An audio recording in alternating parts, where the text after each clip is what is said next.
Do it. Yeah, long time no see. We done seen each other quite a few times over these airwaves, but eventually we got to get in the same space so we can share some space and time. You know what I'm saying? Yes, sir. I'm all for it. Yeah. But I'm so grateful, man, that you took the time today to join me on the Prison to Promise podcast, where what I do is try to collect stories of brothers and sisters who've been incarcerated, who return to the community, and who are living their life of promise, whatever that might be. So again, welcome and thank you, man. Man, I thank you for having me on the podcast. I remember when we first started talking about the podcast, man, about over a year ago. And I was like, man, you need to go ahead and get this thing started. And so to finally be a guest on the podcast is absolutely an honor. And I'm looking forward to our conversation today. Thank you, man. And yeah, I owe a lot of thanks to you because as of today, I have 38 episodes published. I have 2 more in the kitty ahead of you, and yours will make 3 more. So 38, 39, 40, 41 episodes with yours. So Man, thank that's you. wonderful. So let's jump right in, man. And I'm gonna ask you to tell the listeners who you are, where you from, and perhaps what is your history or engagement with the criminal legal system. Well, my name is David A. Gethers, Gethers, and I'm from Chicago, Illinois. I was born and raised there. I'm 50 years old. And the best way to describe my community, I tell people it was underserved, underfunded, under-resourced. And for an African-American male in my community, there was little in terms of hope and opportunity. And so for me, it was either be dead by 18 or 25, be in jail by the age of 18 or 25. And from there, only God knows what would be the outcome of my life. No one expected me to go on and be successful in any shape, form, or fashion because success just wasn't coming from my community. There was no one in my community who was making it out education-wise. They weren't making it out sports-wise. They were not making it out, business-wise. It was just that bad of a community. Had a single parent mother who was raising 4 children. She lost her mother at the age of 16. And so, here you have this single Black woman at 16 years old who doesn't have her own mother and is void of her own love and trying to figure out life for herself. And on top of that, she had to relocate to Chicago because my mother is originally from Tennessee. And so when her mother died, she moved to Chicago to be with her older sister in order to try to figure out life without a mother. So you can just imagine, the trajectory of my life in general. I tell people I was born on the negative side of the life spectrum. And, just to get to the even side was a struggle within it of itself. And so at 18, I figured my way of escape from the streets, my way of not going to the penitentiary, and thankful that I was alive at 18, considering my circumstances. My objective, I went to the military, went to the United States Marine Corps, and I figured I would spend the next 20 to 30 years in the Marine Corps being a soldier for my country, giving me an opportunity to travel, giving me an opportunity to be educated, giving me an opportunity to see life from a different lens and perspective. But more importantly, giving me a chance to get the hell out of Chicago and never return. So I joined the Marine Corps, and I'm in the Marine Corps, and I'm doing good. 4 years in, I end up getting injured. I had what they call ulnar reconstructive surgery on my right hand. Mm-hmm. And this surgery left me with nerve damage in my right hand, and I'm right-handed. And so, long story short, I'm no longer fit to be a soldier. I can't train the way I'm used to training. I can't use my hand the way I'm supposed to use my hand. So I'm sent packing back to Chicago. And you talking about lost, disappointed, angry, frustrated, mad, all the negative emotions that you could think of, I was experiencing them. Because I'm going back to the place I never wanted to be in ever again. And so 90 days after being there, it was like about 90 days after returning back to Chicago, I get into an altercation and I took another young man's life. And so that started my journey with the criminal justice system. And they just boiled over in that point, I'm thinking. Man, yeah, it's a culmination of everything just spilling out. And so I received a 30-year prison sentence in 1998. And my out date from prison, and I tell people is because it's still on the books, but my out date is 2028, September the 12th. And so, if the devil and the criminal justice system, as well as statistics, would have their way, I would still be incarcerated, still doing that 30-year prison sentence. But there was a greater plan for my life. And absolutely. So I'm out, and now we finna chop it up and talk about it. No doubt, man. Yo, I'm overwhelmed by just hearing this portion of your story, brother. I'm almost at tears. Tears to know that, just to imagine what you went through, and tears just imagining how you've overcome and how you've been blessed. So it's almost a mixture of sadness and joy, And so I'm so grateful to know you, man. And I look forward to us continuing to build as brothers as we go on. Yeah, absolutely. The same here as you. Your success is chronicled also in how you overcame your own, issues with the incarceration system, and to go from who you were in New York to becoming Dr. Craig Waleed. I mean, hey, that's no small feat in and of itself. Yes. So I definitely want to give you your flowers, because out of the 2%, out of all the educated people in the world, only 2% of us that's educated even have a doctorate degree. Oh, wow. So I'm a 2%. Only 2% of people who have a education higher than high school, only 2% have a PhD. And so that's a very small number of educated people. And to think that of the 2%, probably 0.001% came the path that you and I came, underserved, underfunded, under-resourced communities, incarceration, ex-felons, on, what I'm saying? We had adversity, barriers, and challenges that we had to face in order to even get the education that we have. And yet it falls in the category of a 2%. Wow. That's just amazing. I didn't know that about myself and where I stood, And I'll tell you, for me, pursuing higher education was just a way of exercising my mind, so that I didn't stay stuck in the rigors or the mud of what the penitentiary is. And then I began to continue pursuing education so as to show other brothers and sisters that we are intelligent, we are capable of going to college and writing papers and writing books and engaging in theoretical discussions. And so really my life has been an effort to encourage other people. And I think that is what your story is too. When people hear this, I think they will be even more encouraged, particularly those brothers and sisters who think, oh, I had it bad my whole life. I started out on the wrong side of the tracks. If they just hear the first couple of minutes of what you talked about and get to understand who you are now, they'll know that they can do it too. So big ups to you, David. Man, thanks a lot. And that's my whole life mission, is to give people back hope. My tagline is get back to living. Yeah. And the reason why I come up with that tagline is because when we face adversity, barriers, and challenges, we have a tendency to get stuck.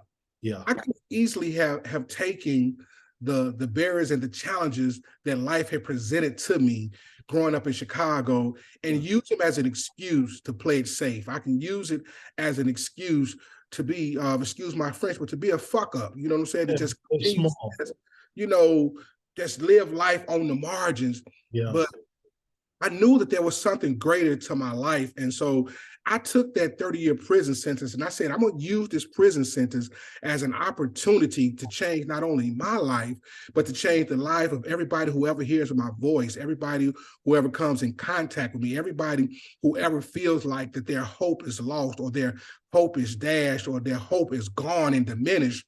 Yeah. I want to let them know that hope is a matter of mindset. Yeah, and I want to give you your hope back to let you know that you can get back to living. Because, I mean, even when I walked out of prison, the prison guard told me, he said, you'll be back within 2 to 3 years. Yeah, that's the average. Right. And at the time, I had no real idea of recidivism and what it meant. I was just thankful to be getting out of prison. Yeah. And so I quickly found out that the recidivism rate in America is like 69%. Yeah, man. And so this guard was doing nothing but echoing the sentiments of society. He told me, man, you'll be back in 2 or 3 years. I'm like, why do you say something like this? He's like, because you ain't shit, you don't have shit, and you ain't gonna be shit. Mm. And so I took those words as motivation. I was like, you know what? I'm gonna prove him wrong and I'm gonna prove society wrong. And Yeah. so, when I walked out of prison on September the 12th, 2013, I made it my mission to change the narrative of who David A. Gethers is. But you know what, Dave? If we could back up a little bit, though, and go back 15 years before that, in the process of making changes before you got out. And I'd like you to talk maybe a little bit about what some of those changes were that you were making while you were inside the penitentiary and how you envisioned your life while you were in the penitentiary. So, all right, Craig. So that's a good question, because in the beginning, I really didn't see any way out. Yeah. I arrived at the Illinois Department of Corrections, I think in October. It may have been October or November of '98 when I finally hit the yard. And on day one, I got into a fight, and I ended up in segregation. And so I'm sitting back there in segregation. They bring me the piece of paper showing me when I'm going home, showing me the final results of my trial and all of that. And I see the out date 2028. And the first thought that came to my mind was suicide. I was like, there's no way in the world I can live like this for the next 30 years. And so I was going to check out of here, man. I was like, I'm not going to do this. Yeah. This is a horrible way to live for the next 30 years. Yeah. But the saving grace was my mother. My mother came to visit me. And one thing about being connected with people, especially people who love you and people who believe in you and people who support you, they can see what you're not saying. And my mother looked me in my eyes, she grabbed me by the hands and she said, son, if you don't give up on me, I will not give up on you. And together we're going to make it. Right on. And I was like, man, and I'm just saying to myself, how does she know? But that's a mother for you, man. She just knew that something in my eyes had let her know that, man, this dude is probably going to try to check out of here on me. And so that was the beginning of, me squaring my shoulders, if you will, and saying, you know what? I can't do this to my mother. I can't do this to my children. I can't do this to the other people who believe in me. And so after that, my grandmother came to visit me. And my grandmother, she said, David, I got a message for you from God. I was like, well, what is it? She was like, God told me to tell you, if you surrender your life to him, you won't do 30 years in prison. And so I'm like, surrender to God, and I won't do 30 years in prison.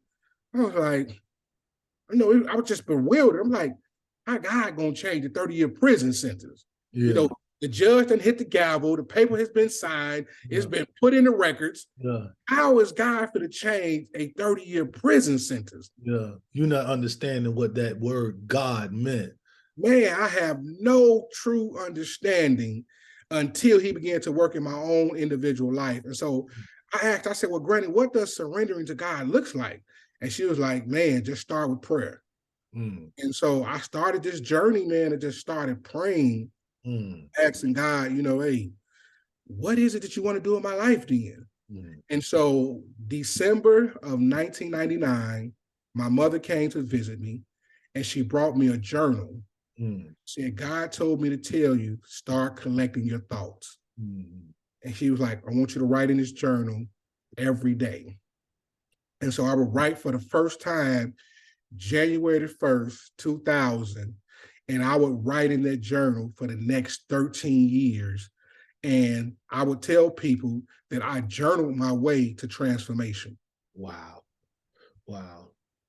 It makes me think of, I think it's, I forget the brother's name. He did a bunch of time out in California, but he wrote a joint called Righting My Wrongs, WRITTING. I think Shakur. Yeah, Shakur, brother Shakur. Yeah. That's what it makes me think about. And so just the act of writing and looking at your thoughts and your emotions through writing helped you to begin to grapple with yourself and change or turn over a new stone.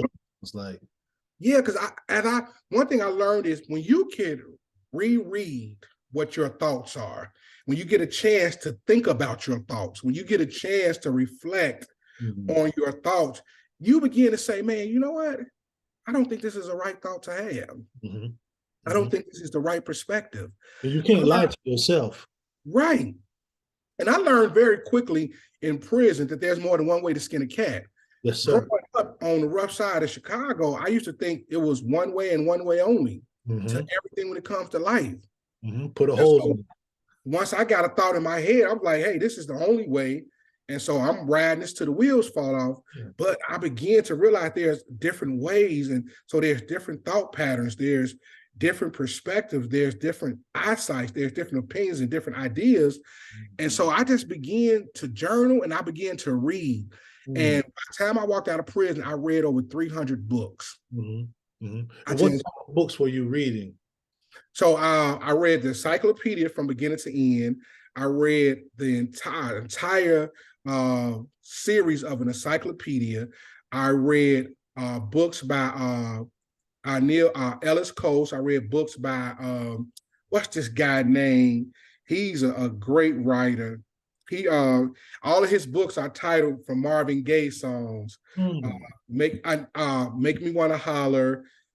What is this man's name? He wrote some very Nathan McCall. Read books by Eric Michael Dyson. I just anything I could read. I read Malcolm X. I read Martin Luther King. I read a book by Gandhi. I just anything that I could read that was positive, that was inspiring, that was uplifting, that would help me learn how to become a man, that would help me learn how to deal with this world that I was going to be reintegrating in. I just read it.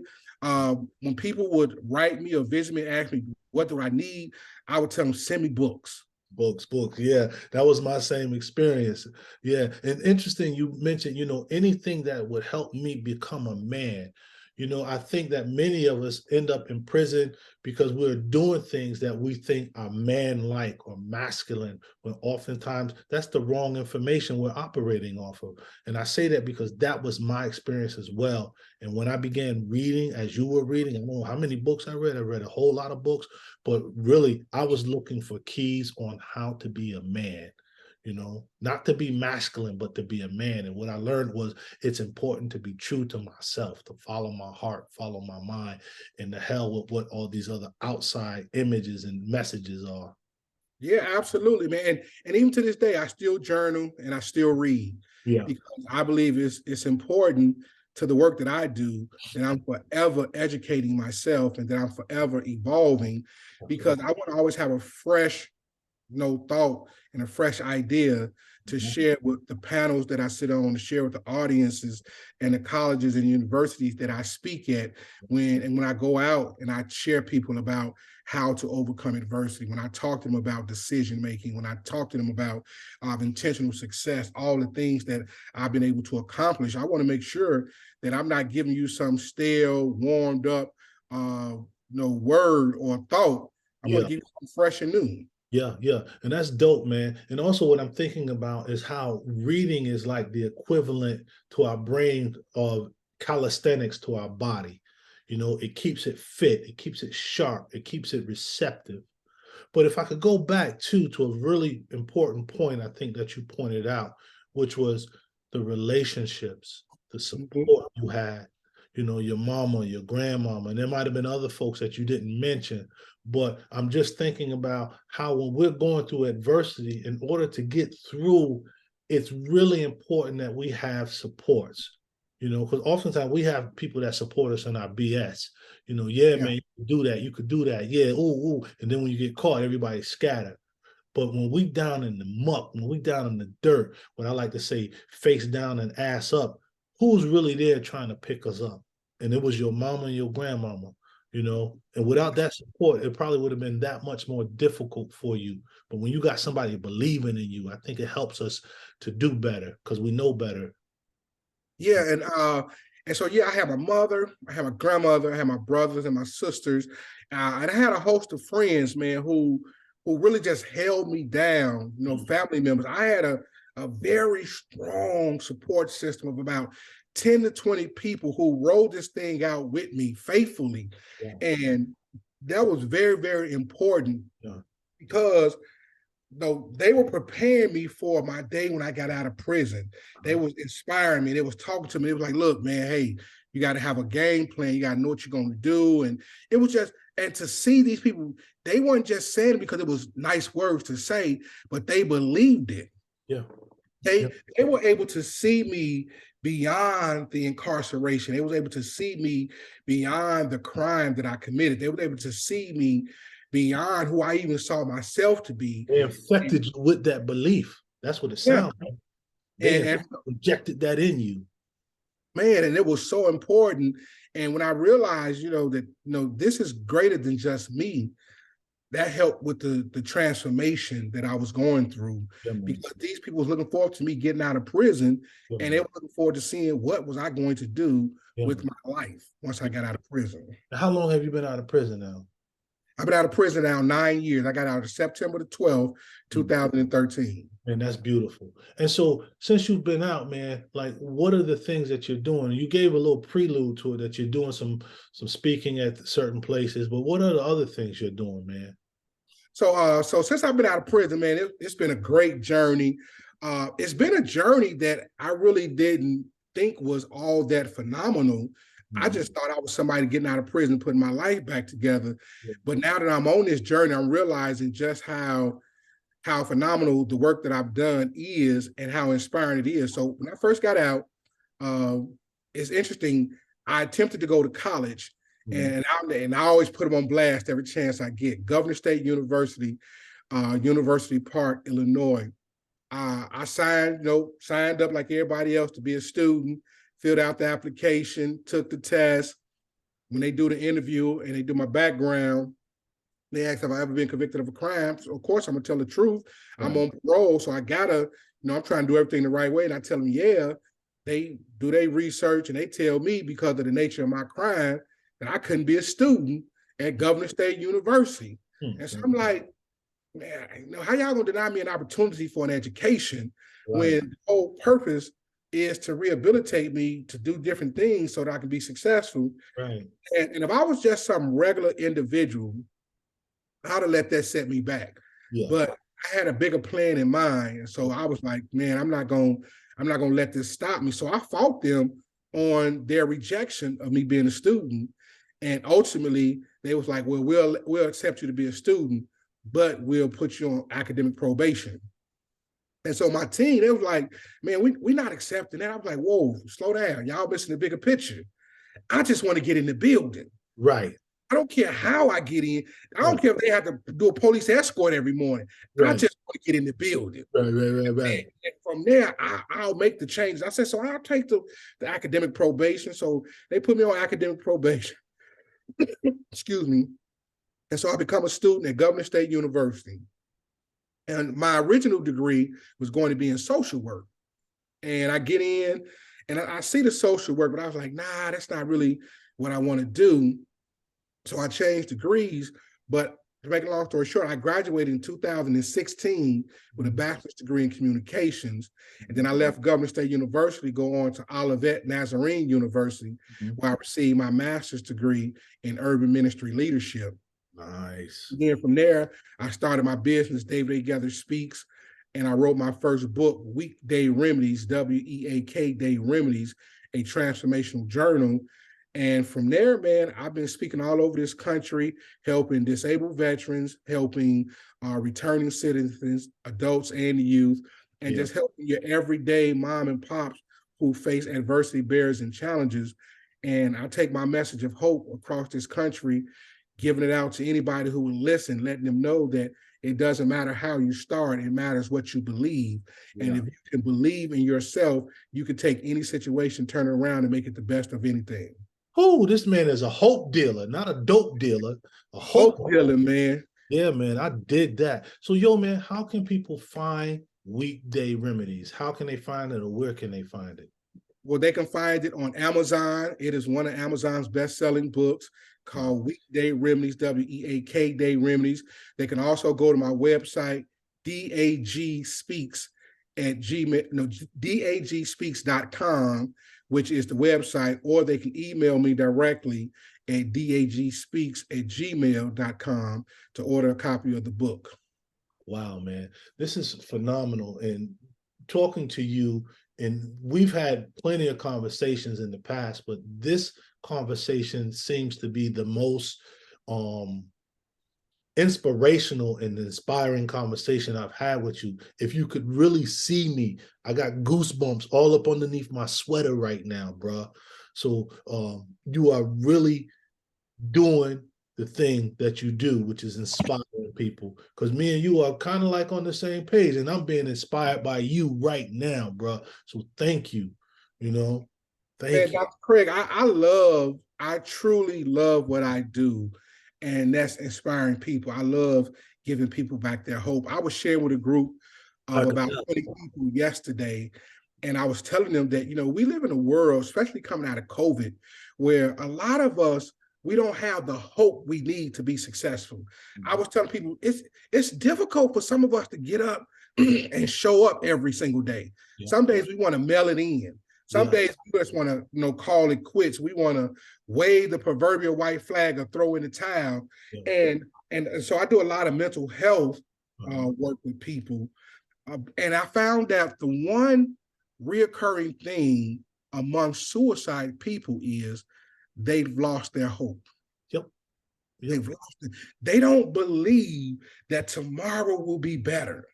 Mm-hmm. And so since they don't believe that tomorrow will be better, they be like, man, I might as well just give in today. Mm-hmm. And so if I could get a hold to anybody in this world and give them back their hope, mm-hmm. man, that's what I live for every single day. It's a pleasure when I talk to somebody and I see the light bulb go off in their eyes, or I see the hope returns into their speech, or the hope return into their walk, or the hope returns into their thoughts. And they be like, you know what? Because I challenge people. I say, if I can commit first-degree murder, spend 15 years in prison, and get out and get 2 degrees and start a business all within 9 years, not to diminish anything that you're going through, but if I can do all of that, man, you can do it too. Absolutely, because nobody is higher or lower than the next person. It's all about what we believe about ourselves and believe about the next person. We all on a pretty much an even field in the sense of who we are and our capabilities, minus those of us who might have, developmental disabilities, but we're all able-bodied. We might have different circumstances and different opportunities, but we all have the potential to be great in our own way. Hence the title of this podcast, Prison to Promise, talking to people about reaching their ideal of promise, their ideal of prosperity. And you, my brother, are doing it. Yeah, I like this name, Prison to Promise. I have a workshop that I teach called Success According to You. Mm-hmm. And in that workshop, I teach people, let's first identify what is success for you. Yeah. Your success isn't my success. I got 2 degrees because that's what I wanted to look like for success. But for you, success might be just staying out of prison, or just putting your family back together, or getting a GED, or getting off of drugs or alcohol. You identify what success is for you. And once you identify that, we're going to map out a plan to get you to success, because I do believe all it takes is for you to become successful in one thing for you to get your hope back. And from there, you can just start building and building and building. Absolutely. And once you get one success, you start seeing the horizon where there's opportunity for more successes. And the higher you go, the higher you want to go. It makes me think about when I was a young dude serving time. I was in the county jail waiting to be sentenced, or maybe I had already gotten sentenced, but an older cat told me, he said, look, man, when you find yourself in a better predicament, I want you to start making small goals for yourself, small goals that you can achieve. And as you achieve those, you'll start making bigger goals and bigger goals. And before you know it, the sky's the limit, man. Mm-hmm. And I took that and I ran with that, man, because I found for me, in the penitentiary was where I got my most mentoring. I was mentored the most by people who had wisdom and insight, and that guy mentored me, gave me that insight, and it's influenced my life these last 30 years or so. Well, one of the things I wanted to ask you too, though, Dave, as we're coming up on the end of our time together, is what would be some wisdom or insight or advice you'd share with someone who's getting ready to come out of prison, or they're still in prison and they don't know what their out date is? What would be some insight you'd share with them? I would give them the ABCs of success. Yeah. A is your attitude. Mm. We are successful based on our attitude. Yes, sir. Do you have a winning attitude? Do you have a losing attitude? Do you have a victor's attitude or a victim attitude? Do you have a I can do this attitude or I can't do this attitude? All success starts with our attitude. Yeah. The second thing I would tell them is, what do you believe? Mm. Do you believe you could be successful? Back to the attitude. Man, do you believe you're a winner or do you believe you're a loser? Mm. Do you believe you are the head or do you believe you are the tail? Mm-hmm. Do you believe you can do better? Do you believe you can do different? Or do you believe that there's nothing greater in life for you than what you got right now? Mm. And the third thing I would tell them is your choices. Mm. What choices are you making in life?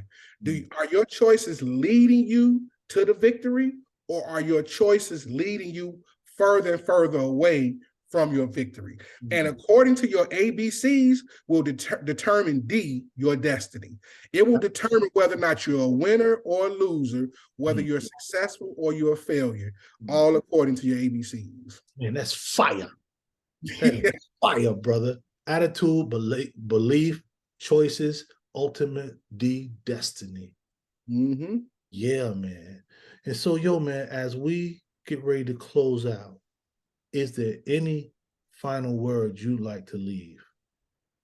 Yeah, I would just like to tell everybody who's listening to this podcast, no matter where you are, no matter what you're going through, no matter what has happened to you in life, that there is still much life left to live on the other side of whatever it is that you're going through. Mm-hmm. And do not allow 5 seconds, 1 minute, 2 weeks, 3 weeks, whatever it is of disappointment to rob you of millions of days of living.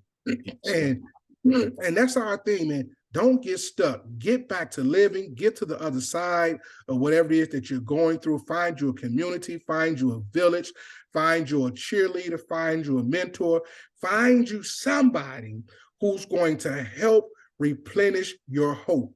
Because if you have your hope, you can do anything. Absolutely. Makes me think of Bob Marley's song, Get Up, Stand Up. And in part of that song, he starts chanting, don't give up the fight. Never give up the fight. You know, and then he starts yelling, "Woyoy, woyoy, yoy, yoy," but don't give up the fight. You know, under no circumstances, do not give up. I mean, if you look at life, if you look at some of the greatest inventions that we have, they started from a position of failure. Yeah, or adversity. Right, but the inventor, they just kept going at it and kept going at it and kept going at it until they were successful in what they set their mind out to do. And all we got to do, man, is set our minds out, set the goal, regardless of what the goal is, and go for it. And I'll tell them this also. Don't let the obstacles or the setbacks make you doubt the path. That's right. Do not let obstacles and setbacks make you doubt the path. The path of success is the path of success. It's filled with obstacles, it's filled with setbacks, but this is still the path to success. And if you just keep moving forward, keep putting one foot in front of the other, one day you will find yourself grabbing hold of the goals you set out to accomplish. That's right, because success is built off of our failures, and they're not really failures unless we stop trying. I think I read something the other day, or I was listening to a podcast, and they were talking about Thomas Edison when he was trying to create the light bulb, and he failed 1,000 times. But then Edison was known to have said, I didn't fail 1,000 times. I learned 1,000 different ways of not to try to create the light bulb. Mm-hmm. And this cat made the light bulb. Man. So that's what we can learn if we just keep trying. Gotta just keep trying, yeah, because success is sometimes it's just right around the corner when we give up. You know, how would you entitle your journey if you were to put your journey in a title or catchphrase or up on a marquee? David Gathers, bam, what would that title be? It would be Defying the Odds. Defying the odds, right? Mhm. And you, Becoming what society didn't think I could become, becoming what statistics says I couldn't become, doing what, because I didn't even see this life for myself. I doubt if my mother saw it. I doubt if anybody else really saw this life. And so I'm becoming the very thing that no one thought I would be, especially with the beginning of how my life started. And so, I'm defying the odds every single day. I'm playing with house money because, like I told you when we first started, my out date is 2028, September the 12th, 2028. So I'm not even supposed to be here to experience any of the successes that I'm experiencing right now. yeah, So I am truly defying the odds. right on, David, right on. And with that, man, we're gonna call it a wrap. Absolutely, man. Thank you for your time. Thank you for your insight, your wisdom, your encouragement, your energy, and your light. I wish you continued success, and we're gonna be in touch. Absolutely, man. I look forward to continue to building with you. I look forward to the success of Prison the Promise broadcast and all the more stuff Dr. Craig Waleed is about to do. Y'all watch out for dude, man. Y'all watch out for dude. He I'm the saying the sneaky same type. thing about this dude. Y'all watch out for Sneaky this type, dude. man. He just laying back in the cut, doing it one step at a time. Before y'all know it, y'all gonna be like, where this cat come from? That's what it's about, right? One step at a time.